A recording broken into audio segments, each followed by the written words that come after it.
आता आपण थोर वीरांगना झाशीची राणी लक्ष्मीबाई यांचं चरित्र 3 भागामध्ये बघणार आहोत. 19व्या शतकात पूर्वार्धात ज्या अनेक मोठमोठ्या राजकीय व सामाजिक उलाढाली झाल्या व उत्तरार्धात इंग्रजांच्या गुलामगिरीचे झुगारून देण्याचे जे अद्वितीय पराक्रम घडले, त्यात ब्रह्मावर्ताचा क्रांतिनेता श्रीमंत नानासाहेब, श्रीमंत रावसाहेब, मराठ्यांचा शेवटचा शूर सेनानी तात्या टोपे, जगदीशपूरचा 80 वर्षाचा वृद्ध युवा राणा कुमार सिंह, दिल्लीचा वृद्ध मोगल बादशाह बहादूर शाह जफर, क्रांतियुद्धाची पहिली ठिणगी पाडणारा क्रांतीवीर मंगल पांडे आणि आपली समरलक्ष्मी झाशीची राणी लक्ष्मीबाई हे सर्व अग्रणी आहेत. त्यातही आपल्या पराक्रमाने विदुल्लतेप्रमाणे चमकणारी राणी प्रामुख्याने तळपत आहे. या वंदनीय प्रातस्मरणीय अशा स्त्रीचे नाव घेताच अंगावर रोमांच उभे राहावेत, बाहू स्फुरण पावावेत व तिच्या बलिदानाचा बदला घ्यावयास आता सिद्ध व्हावे, असे वेडे व्हावे असे घडते. शेवटच्या बाजीराव पेशव्यांना इंग्रजांनी पदच्युत केल्यावर इसवी सन 1818 मध्ये त्यांची विठूरला रवानगी झाली. त्यांचा धाकटा भाऊ दुसरा चिमणाजी याने काशीस आपले बिराट ठेवले. चिमणाजी अप्पांचे स्नेही श्री मोरोपंत तांबे हे त्यांचे खासगी कारभारी म्हणून त्यांच्याबरोबर राहू लागले. मोरोपंत स्वभावाने शांत, सालस, हुशार व शूर होते. साताऱ्याजवळचे वाई हे त्यांचे मूळ गाव आहे. मोरोपंतांचे आजोबा कृष्णराव तांबे पेशवाईत मामलतीच्या जागेवर आले. मोरोपंत शिक्षण होताच दुसऱ्या बाजीरावाच्या कारकिर्दीत पुण्यास येऊन राहिले. तेथे चिमणाजी अप्पांशी त्यांचा स्नेह जुळला. मोरोपंतांची पत्नी भागीरथी पतीप्रमाणे सालस होती. काशी क्षेत्री वास्तव्यास असताना 19 नोव्हेंबर 1835 रोजी त्यांना एक सुंदर कन्यारत्न प्राप्त झाले. ज्योतिषबुवांनी मुलीचे भविष्य कथन करून तिला राजयोग असल्याचे वर्तविले. या भविष्यवाणीने मातापित्यास व जवळच्या सर्व मंडळींना अत्यानंद झाला. मोठ्या थाटाने मुलीचे बारसे केले. खना नारळाने ओट्या भरल्या व मुलीला पाळण्यात घालून मनू नाव ठेवले. हिच्या जन्मानंतर थोड्याच महिन्यात मोरोपंतांचे स्नेही व धनी चिमणाजी आप्पा यांना देवाज्ञा झाली आणि मोरोपंतांचा आधार तुटला.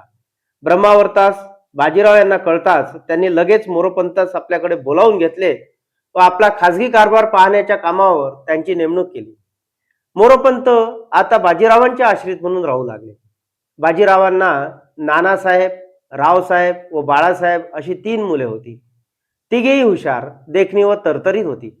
त्यांची व मनूची लगेचच गट्टी जमली, कारण ती सुद्धा त्यांच्याप्रमाणे शूर, तरतरीत, देखणी व मनमिळाऊ होती. सारख्या स्वभावामुळे त्या सर्वात दृढ मैत्री झाली. ती अखेरपर्यंत कायम राहिली. बाजीरावांची मुले त्या काळास अनुसरून घोड्यावर बसणे, भाला फेकणे, तिरंदाजी करणे, तलवार चालविणे इत्यादी युद्धकलाविषयक शिक्षण घेत होते. लहानग्या म्हणूनही त्यांच्या बरोबरीनेच हेही सर्व शिक्षण उत्तम प्रकारे अवगत करून घेतले. इतकेच नव्हे तर नेमबाजीत ती त्यांच्यापेक्षाही तरबेज झाली. याशिवाय पतंग उडविणे, दरबार भरून न्याय देणे हेही खेळ ती बालवयात खेळत होती. एकदा तिघेही बंधू हत्तीवर अंबारीत बसून देवदर्शनाला निघाले होते. अंबारीत आणखी काही जण असल्याने जागा अडलेली होती आणि नेमकी मनू तेथे हजर झाली. नाना, राया, मला घ्यानारे हत्तीवर, मी पण येते तुमच्या बरोबर, तिने त्यांना विनविले. पण जागेअभावी तिला न घेताच हत्ती पुढे निघून गेला. तिचा हट्ट पाहून मात्र तिचे वडील म्हणाले, मनू, गरीबाला कुठला हत्ती मिळणार बसायला? त्यावर स्वाभिमानी मनू ताडकन उत्तरली, माझ्या नशिबात एकच काय, असे 50 हत्ती माझ्या दाराशी झुलत उभे राहतील. आणि खरोखरच तिची वाणी अक्षरशः खरी ठरली. मोठेपणी जेव्हा तिच्या घरी गजांत लक्ष्मी दारात उभी राहिली, तेव्हा बाणेदार मुलीने माहुतास सांगून हत्तीस सुवर्णालंकारांनी सजून नानासाहेब पेशव्यांना नजरादा म्हणून पाठविला. नानासाहेब मनात उमगले, तरी त्यांनी ती प्रेम भेट म्हणून स्वीकारली. तो काळच मोठा धकाधकीचा होता. पुरुषांप्रमाणे स्त्रियांनाही रणांगणावर मर्दुमकी गाजवावी लागत होती. स्वतःला पडदाशीन न ठेवता देशासाठी झुंजारपणाने लढण्यात आनंद मानित होत्या. स्वाभाविकच मनूवर याचा ठसा उमटला. मध्य हिंदुस्थानात बुंदेलखंड नावाचे बुंदेली लोकांचे राज्य आहे. त्यात झाशी हे एक संस्थान आहे. मुंबईपासून साधारण 700 मैल दूर व मध्य हिंदुस्थान, उत्तर हिंदुस्थान, आग्रा व सागर यांच्यामध्ये आहे.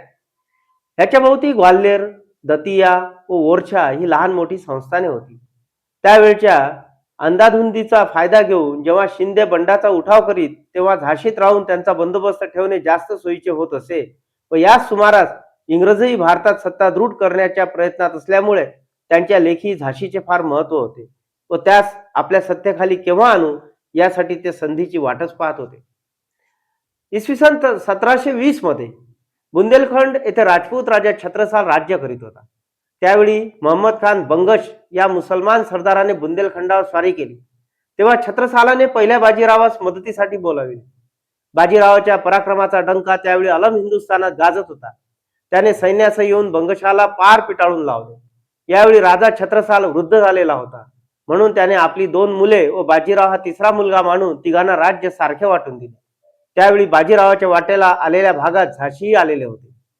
सालोसाल जिल्ह्याचा वसूल गोळा करण्यास पुण्याहून बाजीराव पेशव्याची माणसे येत, परंतु बुंदेले लोक दंडेली करीत व त्यांना मारून टाकीत. त्यांचा आळा बसविण्यासाठी पुणे दरबारातून एक शूर पुरुष रघुनाथ हरी नेवाळकर यांना बाजीरावाने झाशीच्या बंदोबस्तात पाठविले. त्याने बुंदेले लोकांना चांगली जरब बसून समज दिली व मराठी सत्ता मजबूत केली. बाजीरावाने नेवाळकरांच्या कामगिरीवर प्रसन्न होऊन झाशीची सुभेदारी देऊन त्यांचा गौरव केला आणि सरदार नेवाळकर सुभेदार नेवाळकर झाले. नेवाळकर घराणे मूळचे रत्नागिरी जिल्ह्यातील राजापूर नजीकच्या पावस गावचे. पेशवाईच्या आरंभास हे खानदेशात गेले व तेथे होळकर पेशवे यांच्या सैन्यात दाखल होऊन सरदारकी मिळवली. रघुनाथराव हा झाशीचा मूळ पुरुष. त्यांच्या पश्चात त्यांचा पुतण्या शिवराम भाऊंचा मुलगा गंगाधरराव यास इसवी सन 1838 मध्ये झाशीच्या गादीवर बसविले. इसवी सन 1842 मध्ये त्याच्याशी मैत्रीचा तह करून झाशी संस्थांची मालकी त्याला दिली. मात्र झाशीला असलेले कर्ज फिटेपर्यंत इंग्रजांची मालकी झाशीवर राहणार होती. गंगाधरराव हुशार, शहाणा व प्रजाहित दक्ष असल्यामुळे गादीवर येताच थोड्याच काळात त्याने सर्व कर्ज फेडून झाशी इंग्रजांच्या हातून सोडविली. लोकांना आनंद झाला. स्वातंत्र्याचा आनंद काही आगळाच असतो. या सुमारास गंगाधररावांची पहिली पत्नी निवडली. त्यांच्या कडक स्वभावामुळे त्यांच्याशी बोलायलाही कोणी धजावत नव्हते. अशा वेळी मोरोपंतांनी बाजीरावांना मध्यस्थी घालून मनूचा विवाह त्यांच्याशी जुळवून आणला. इसवी सन 1842च्या वैशाखात वयाच्या अवघ्या 8व्या वर्षी मनूचे लग्न होऊन तिचे नाव लक्ष्मी ठेवण्यात आले व अशा रीतीने मनू झाशीची राणी झाली व ज्योतिष्य खरे ठरले. गंगाधररावने खरोखरच झाशीला प्रत्यक्ष लक्ष्मीचेच दर्शन घडविले. मनू जात्याच हुशार व चाणाक्ष होती. मोरोपंतांनी तिला राज्य कारभाराचे शिक्षणही दिलेले होतेच. या तिच्या गुणांची व ज्ञानाची लग्नानंतर गंगाधररावांना चुणूक दिसताच ते हरेक बाबतीत तिचा सल्ला घेऊ लागले. संसार रथाची दोन्ही चक्रे समान फिरू लागली. दिवस आनंदात जाऊ लागले. अशी 8-10 वर्षे गेली. तिची साधी वागणूक, अलौकिक पतिनिष्ठा, प्रजेबद्दलचे प्रेम या सर्व गुणांमुळे सर्व लोक तिला देवतेप्रमाणे मानू लागले. अशातच 1851 मध्ये पुत्ररत्नाची प्राप्ती होऊन हा आनंद शतगुणित झाला. परंतु आता त्याला नियतीचीच दुष्ट नजर लागली. झाशीचा कुलदीप अवघ्या 3 महिन्यातच मृत्युमुखी पडला. पुत्रशोकाचा गंगाधररावांवर जबरदस्त परिणाम होऊन पुत्रवियोग हा एक रोगच होऊन बसला व गंगाधररावांची दणकट शरीरयष्टी हळूहळू क्षीण होऊ लागली. सर्वत्र चिंतेचे वातावरण पसरले. आता यातून आपण जगत नाही असे वाटताच गंगाधररावांनी इसवी सन 1853 मध्ये राज्याला वारस असावा म्हणून एका थोर घराण्यातील 5 वर्षाचा मुलगा दत्तक घेतला व राणी लक्ष्मीबाईंवर त्याच्या संगोपनाचा सर्व भार सोपविला. पतीच्या इच्छेनुसारच राणीने ही गोष्ट तत्परतेने मान्य केली. या समारंभात बुंदेलखंडाचा पॉलिटिकल एजंट मेजर एलिस व कॅप्टन मार्टिन यांनी संमती दिली. दत्तक मुलाचे नाव सर्वानुमते दामोदरराव असे ठेवण्यात आले.